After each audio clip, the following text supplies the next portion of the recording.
Hi, everyone, and thank you for joining us for our webinar using Google Notebook LM for smarter learning and research. We are your presenters today. I'm going to turn it to Mia to introduce herself. Hello, my name is Mia Bolton, and I am the Reference and Instruction Librarian for Mount Sinai Morningside and Mount Sinai West. And I will pass it over to Catherine. Hi everyone, my name is Catherine Santana. I'm the reference and instruction librarian for the Libby Library, and I'll pass it back to Marta. My name is Marta Kordkowska, the Director of Educational Technology and Strategy here at Mount Sinai, and we look forward to presenting to you an overview of Google Notebook LM and some of its possible uses. Our learning objectives for today are to use Notebook LM to organize readings and create AI-assisted study materials, generate summaries, outlines, audio, and personalized explanations from uploaded resources, and recognize how Notebook LM can support evidence-based research and exam preparation or individualized study. Before we dive into the details of Notebook LM, we would also like to share some of the Mount Sinai resources that are available for you. We have a artificial intelligence guide that is pictured here on the right-hand side. And on that left-hand panel, there are various areas that you can visit to get additional information about the events that are happening or research and scholarship, what is going on at Mount Sinai, and resources for citing AI tools. We also have a YouTube series on AI education that this will be a part of.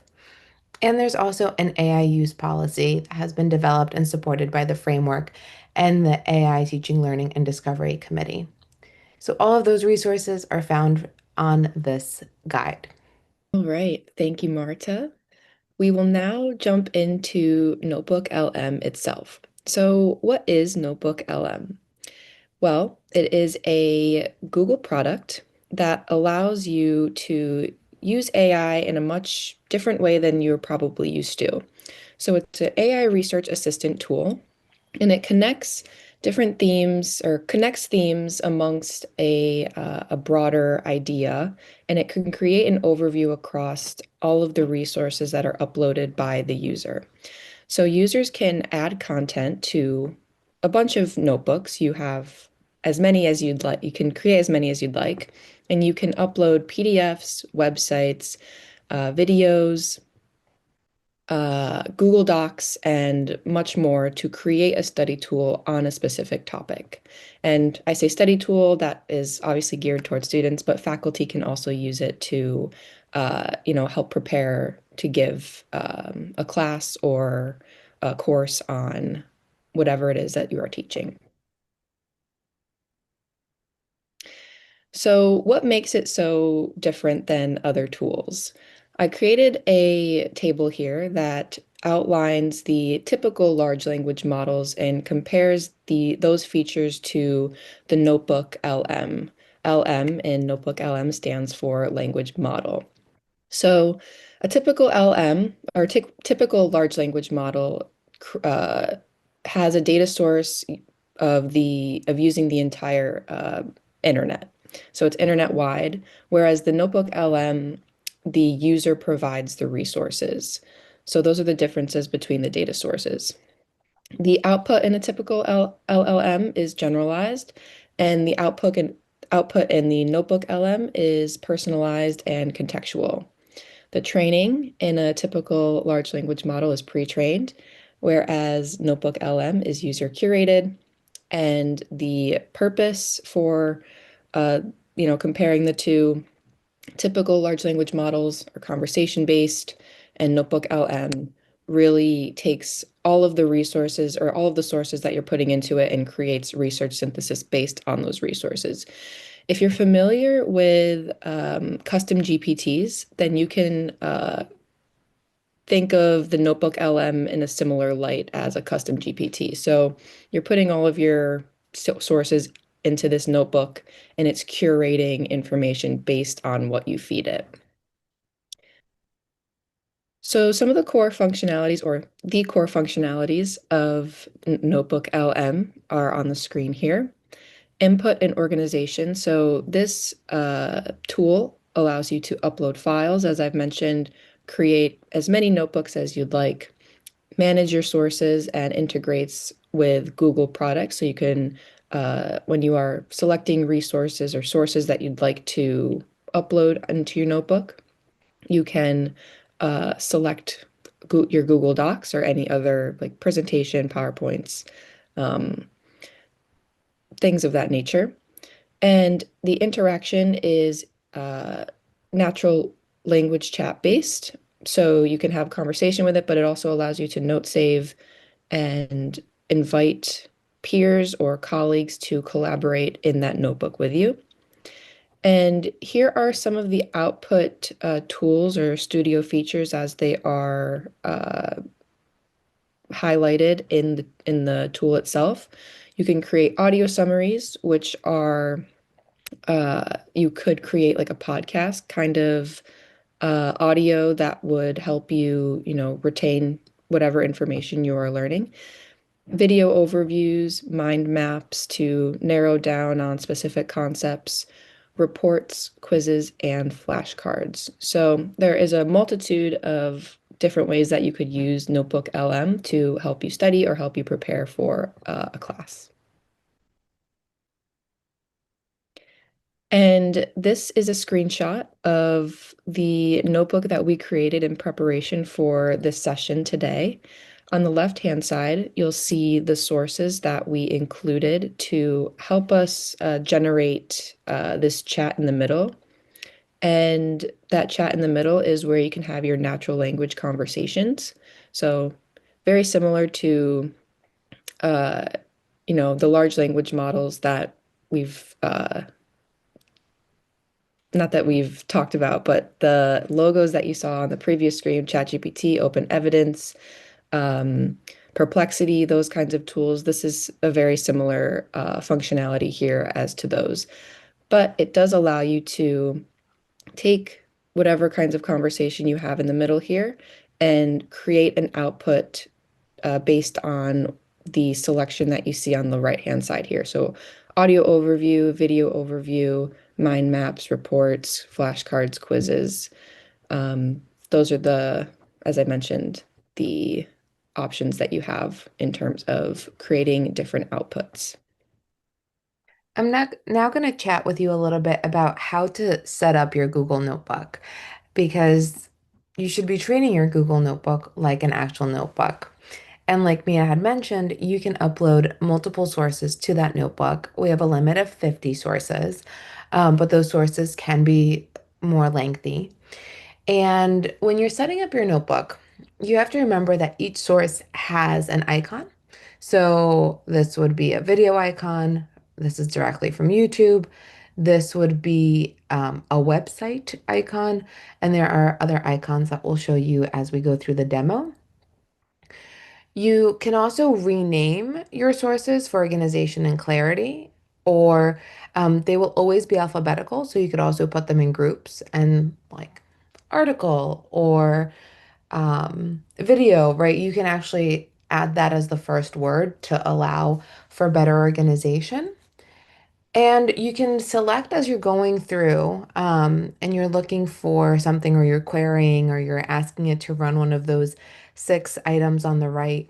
Um, you can narrow down the number of sources. So right now all sources are selected, but you could also uncheck that and only select 2 of the sources that are pertinent for your exact query in that moment. Awesome. So, Marta and Mia have done a really great job at talking a little bit about, or giving an introduction rather, to NotebookLM and how it's different from other large language models. However, even though it is quite different from other large language models like ChatGPT, for example, at the end of the day, it's still an AI tool. And so that means that we have to still talk about things like copyright as well as other concerns as well. Now, NotebookLM, because it is a Google product, does follow all general terms of use and copyright policies as with any other Google product that is out there. And this means that you're not allowed to share copyrighted content without the permission to do so. However, if you are uploading copyrighted content, although for your own personal use or learning, that is okay. And what makes this I guess interesting is that when it comes to what's considered personal use, this is somewhat of a gray area because it is still something that it's being discussed when it comes to copyright materials and AI.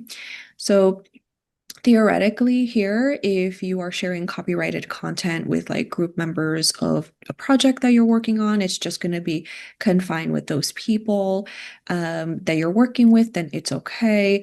Also, if you're a professor and you're using it to teach a specific class, and really the only people who are going to have access are the people in that class, then it's okay as well. Where the issues really tend to come in is when you're sharing it outside of the institution to a wider audience. So I would say really here best practice would be to sort of keep it within the institution and within just maybe the people that you're working with specifically. Now, while Google claims that NotebookLM is not trained on the stuff that you upload, we still discourage you from uploading any sensitive or personal data because that can still be a HIPAA violation. And also, you probably shouldn't be uploading or sharing any illegal content, which I think is somewhat self-explanatory, hence the word illegal. But yeah, I'll kick it back to Marta to talk about some of the features of NotebookLM in a little bit more detail now that we've sort of established copyright concerns. Wonderful. So let's switch gears a little bit and do a short demo. So this is our Google Notebook that we've created as a collaborative project for this presentation. And so this means that it's shared with multiple people, so my co-presenters. You've been told about your sources on the left, our studio on the right, and the chat or the general information right in the center. So, um, again, what's important to note is that you can rename any of the content pieces that you have added. So you could rename the source. I'm just going to add video to the beginning of it. And you'll see now that I added video, it went towards the end of the list. You'll see that I've added more icons. So we have a PDF. We have notes from the Google Drive with a different icon. And here in Studio, I've preloaded some examples for you. And the reason I preloaded them is it does take sometimes seconds, sometimes minutes to generate these ideas. One important thing to note is that when you create audio, it is like a podcast, like was described to you. So I'm going to play it. So if you've ever kicked off a new research project, you know the feeling, right? Maybe juggling 5 academic papers, a couple of dense manuals, mountains of your own notes. You realize pretty quickly. I'm going to move on a little further along in the recording. And the reason I'm doing this is I want you to hear both voices. It is a back and forth conversation between two people. Folders. Exactly. Think of them as There we custom go. project folders. Yeah. So if you're working on an essay about, say, 19th century, So this used four sources from the sources that I have to create a podcast type conversation. So you could download it, listen to it in the car, whatever you might need to do with that. The other thing I've created for you is a quiz. So this was based on six sources, and there's 12 questions, all with multiple choice answers. If I answer a question, I answer it incorrectly. It tells me that my answer is incorrect. It gives me a description, and it also gives me the correct answer and why that answer is correct. You also can generate flashcards. You could flip them. You can ask for an explanation, and it'll do so in the middle. It essentially created a chat for you, so you could create your own chat. Um, but by hitting that explain, it has a pre-populated prompt. It also created an audio overview rather than a podcast when I asked it to do something slightly different. And this was just one person describing what is contained within that notebook. And you could ask it to do that right in the center by typing here. And then it also creates a mind map for you of everything that's in there. So again, this was just on my 6 original sources, and I can ask it to dig a little deeper. If I click the arrow, it will expand on that overview of what's in the ethical concerns and limitations. But if I click on the item itself, it will generate a chat and an explanation to give me a little bit more information on that topic. You could also narrow that down. And when you narrow that down, you can add information like asking it to find common themes and create a mind map from those themes. So you can really customize what you need. Whenever it generates something for you, it also tells you which source to find it in. I did not create a video overview for you, but it creates a video just like it does a podcast. But this one will also contain visuals. The last thing I wanted to show you is when you add a source, you can add it from Google Drive.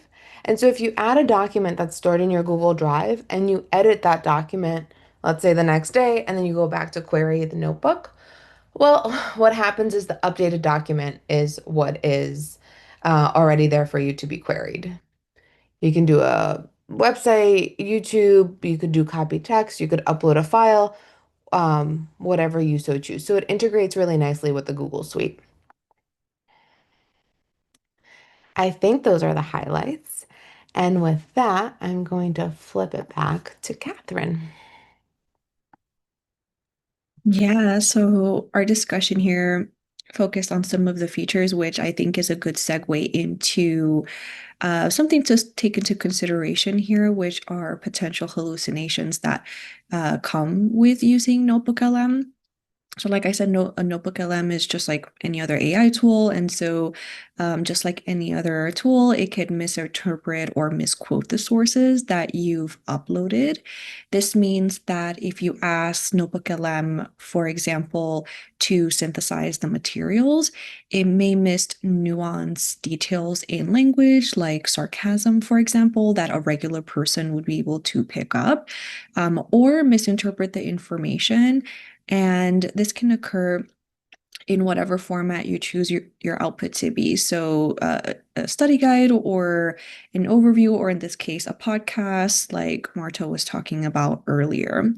Now, I really like this example here, which is a 2025 article by Tajani et al., which looked at NotebookLM's ability to synthesize radiology articles in the form of a podcast and found that the majority, so around 71%, made incorrect statements. The table that you see in front of you includes some examples that they included. In one of these examples, the podcast mentions that one article reported an 81% accuracy in malignant tumor detection using AI.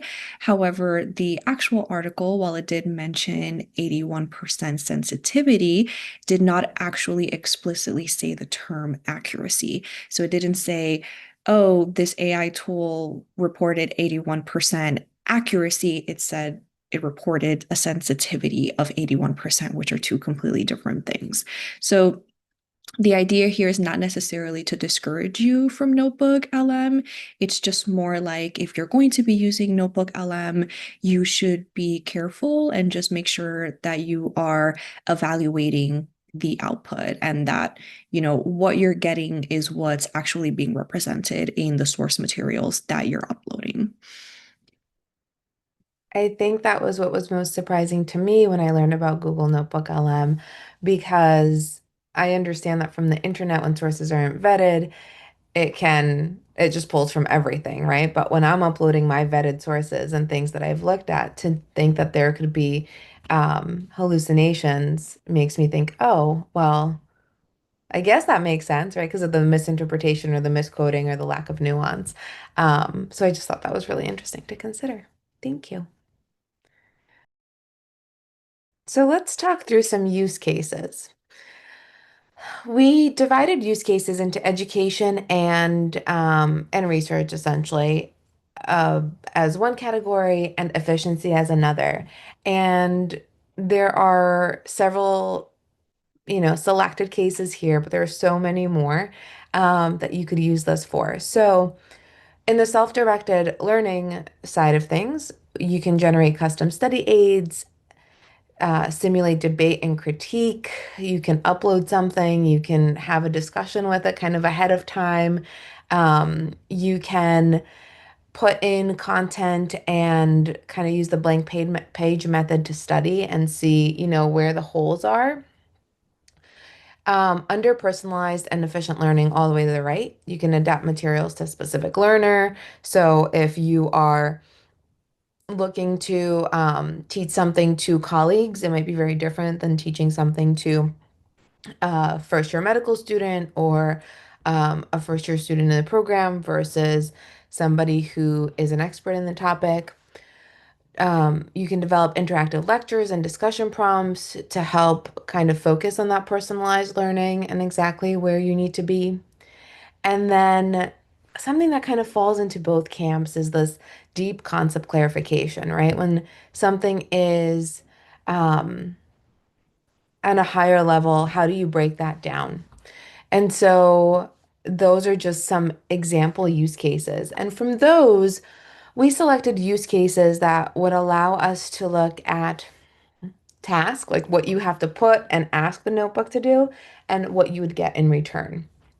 So if you import multiple research papers and review articles into NotebookLM, you'll get summaries, you can extract findings, you can compare methods using the mind map, using prose and prompting. You can also aggregate previous proposals, mentor feedback, and relevant papers into NotebookLM, like especially for those studies or those things that take a little bit of extra time back and forth.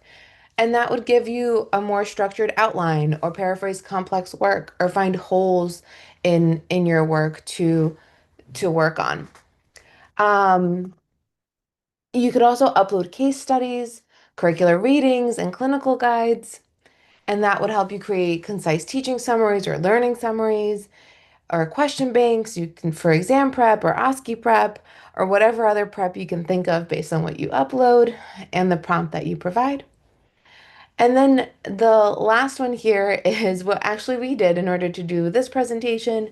We uploaded notes from multiple individuals, and that allowed us to collaborate and query the notebook from all of our sources and really work together in an organized sort of fashion. Some efficiency use cases to make us more efficient and things that, don't require maybe so much critical thinking but are tedious would be course building and management and research organization. So when we look at course building and management, we can do curricular edits and updates quite easily. If you have the previous curriculum and whatever update, it would find all the areas for you that you need to update, or at least a first pass. As we know, we still have to vet this content. You could do a Q&A for complex documents to, again, see if the information you need is all there. On the other side of research and org, you could do cross-source information synthesis and look across multiple sources to, especially to really get you started. Research writing grounding, like really starting, like what are you missing, how to outline the content. And then again, something that falls into both areas, automated content and summary curation and putting that all together. So again, how would you get there? You could upload past lectures, journal articles, and guidelines to draft updates and summarize the content for key facts or missing areas. You can upload notes and publications or relevant information for both written and auditory text. I think that's really important that it's not just things that are written or documents, and generate questions or areas of discussion or things that are relevant to a particular case. I think that one of the biggest use cases is also putting yourself into somebody else's shoes. So if I'm lecturing on aphasia, I might be lecturing on aphasia and forget that my learners haven't learned about what are the different components of language. Aphasia being a loss of language. So like what are the different components? You need that preconceived knowledge. And like going back with NotebookLM, going back with my sources, I can actually say, hey, like this is a gap that my learners need to know before I can present that next set of information. So it's kind of also a check on you moving forward. Yeah, so I think this next part is the most interesting part was which is what exactly happens to my data, right? So you're using NotebookLM.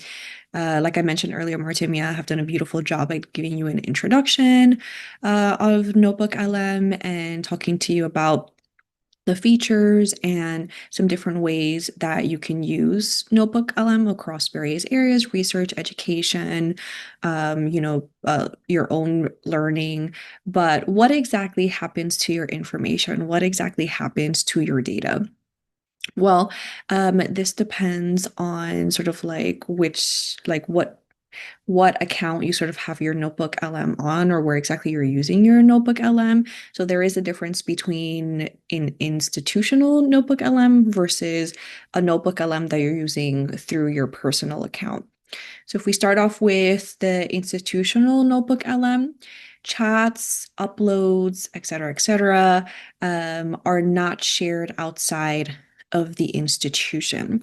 This means that your data is strictly confined to the rules and boundaries of the institution and is treated more as like organization data rather than public data. Your data is also not used to train the model, and you don't have to worry about like human reviewers looking at your chats or your uploads or anything like that. Now, with personal account Notebook LM, depending on your settings, your chat history may or may not be used to improve the AI model. So, in your settings, there's actually a section that says send feedback, and this allows the folks at Google to see your chat prompts and uploads. So, the idea here is if you don't select this, if you don't click on this, according to Google, your data is not used to train the model. Now, moving on to some other things to take into consideration when you're using Notebook LM is the chat function. So the first thing here, when it comes to using Notebook LM and you're having conversations with it, you're using the chats, is that the chat logs won't be automatically saved. So this means that if, let's say, you have a conversation with Notebook LM and you leave it, it will actually be erased. So when you come back to your notebook, that chat that you had there is no longer going to be there. It's not going to be saved. So you do actually have to save it manually as a note. So when you are done with your chat and you want to save the output, you just want to scroll all the way to the bottom. There's going to be a section that says save to note, and this is what's going to save your output so that you can access it at a later date. So obviously this is going to ensure that when you go back into your notebook, that it's not erased and it's still there. Another thing also to take into consideration is that when you save your chat as a note, the prompt won't get saved. It will just only save the output. And also, you can continue conversations with your saved notes like you can with other large language models like ChatGPT. So when you think about ChatGPT, for example, think about like when you have a chat with ChatGPT, you're having your conversation, it's saved, and then you can come back, let's say tomorrow or 2 weeks later, it's still there, and you can pick up that conversation where you left off. With Notebook LM, you can't necessarily do that. It's just going to save the output itself. You cannot continue that conversation. So you can't really pick up where you left off, like next week or tomorrow or anything like that. Some other things that we want to take into consideration with NotebookLM, while one of the benefits of NotebookLM is that it's a source grounded approach, right? So it's getting the information from the sources that you have uploaded to sort of help you synthesize that information. The fact that it is so highly dependent on the materials you upload means that any errors in those materials will affect the output. So one of my favorite examples is like a handwritten note, for example. So, you're writing notes, you're probably just trying to grab the information as quickly as possible. So, like students, for example, if you like to write things or type things, you know that the lecture is going very quickly and you're just trying to type or write as quickly as possible and just get all of the information that you need. And in that process, there may be some errors, right? Like there may be some like little things here and there. So you just want to take that into consideration. For example, if you decide, oh, I'm going to upload these handwritten notes into my notebook LM, and that's going to sort of be part of all of the other stuff that I've uploaded. So any errors in those source materials is going to affect the output that you get.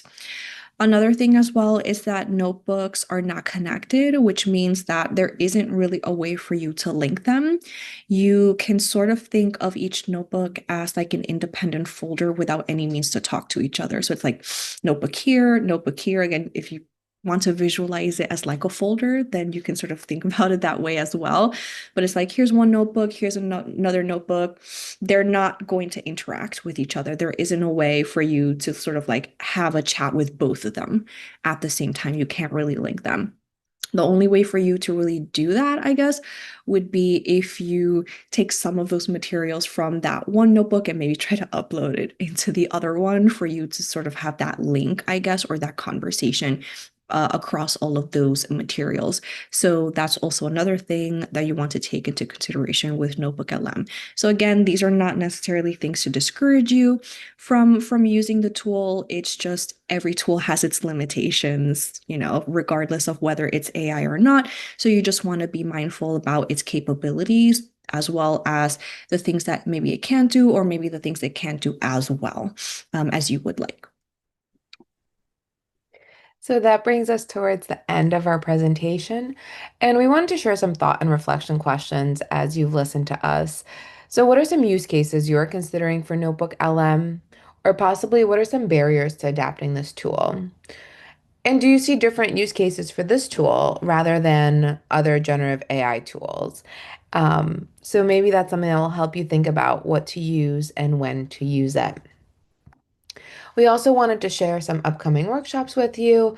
These will also all be recorded. So, getting started with Google Gemini for education, geared towards both faculty and students, and then integrating Google Gemini and Notebook LM into teaching practice.